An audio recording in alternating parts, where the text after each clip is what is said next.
सर्वप्रथम मैं विनोद आपका और आपके माता पिता को प्रणाम करता हूँ और इस अपने प्यारे से यूट्यूब चैनल पे आप सभी का स्वागत करता हूँ।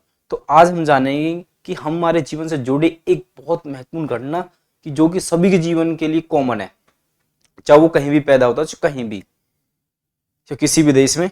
तो जानिए कि हमारा जन्म 9 महीने के बाद ही क्यों होता है। ये मैथमेटिक्स के द्वारा मैं बताने की कोशिश करता हूँ। देखिए क्यों होता है और यही सत्य है, देखना।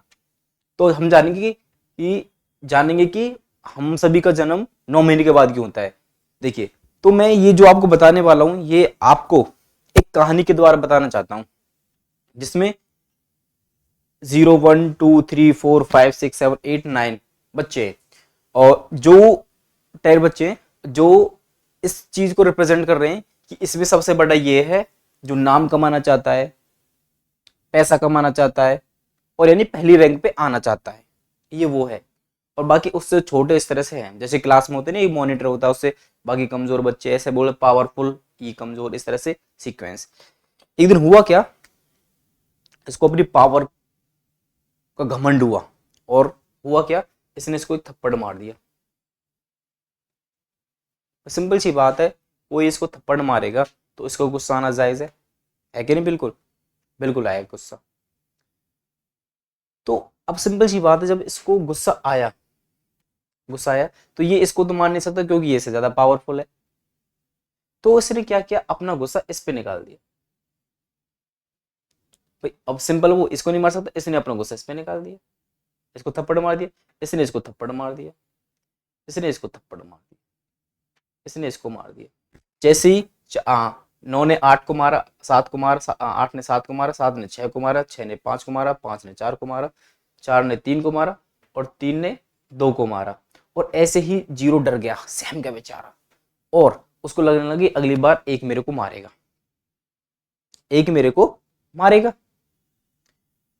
तो परंतु मैंने आपको पिछली वीडियो में बता चुका हूं, एक 0 को थप्पड़ ही मारेगा, ये इसका क्या देगा, 7।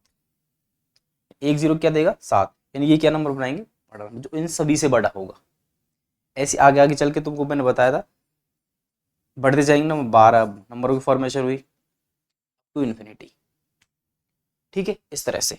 अब हमारा मेन टॉपिक क्या है कि हमारा जन्म 9 महीने के बाद ही होता है, यानी कि हम जन्म लेते ही नाम के पीछे भागते हैं, नाम कमाना, सबको सबसे बड़ा बनना है।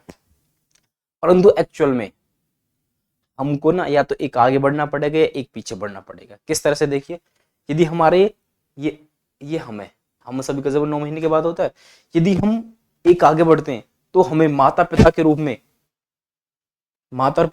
1 और 0 के रूप में भगवान मिलेंगे। जो 1 और 0 में भी संपूर्ण डाटा होता है, संपूर्ण ज्ञान इसी में होता है।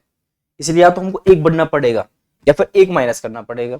अब ये एक माइनस क्यों किया भाई, तुमको पता है कि जो 8 है, भीष्म पितामह किसके, ब्रह्मचर्य के प्रतीक है, उसके प्रतीक। या तो हमको फिर एक निकालना पड़ेगा अपने से, तो ब्रह्मचर्य का पालन करने का, यानी यहाँ या तो इस तरह बनना पड़ेगा या इस तरफ बनना पड़ेगा। जो इस तरफ आ गए या इस तरफ चले गए, वो दोनों ही सुख और आनंद में है। परंतु जो 9 पे ही रुके हुए हैं वो परेशान है। तो आपको डिसाइड करना है कि आपको एक घटाना है या एक बढ़ाना है। यानी ये बढ़ाना तो अपने माता पिता को भगवान बन के उनके साथ रहना पड़ेगा, या फिर ये हटाना है, एक हटाना है तो आपको भीष्म पितामह ब्रह्मचर्य की तरह, उनकी तरह जीना पड़ेगा। यही है हमारे जीवन, हमारा जन्म 9 महीने के बाद होता है। तो आशा करता हूं ये आपको अच्छे से समझ में आ गया होगा क्यों हमारा जन्म 9 महीने के बाद होता है। ये मैथमेटिक्स हमारे संपूर्ण जीवन को परिभाषित करती है। और मैं वीडियो का अंत करते हुए आप सभी को प्रणाम करता हूं, और यदि आपको वीडियो अच्छी लगी तो लाइक, शेयर और सब्सक्राइब जरूर करें। आप सभी का बहुत बहुत धन्यवाद। जय श्री राम।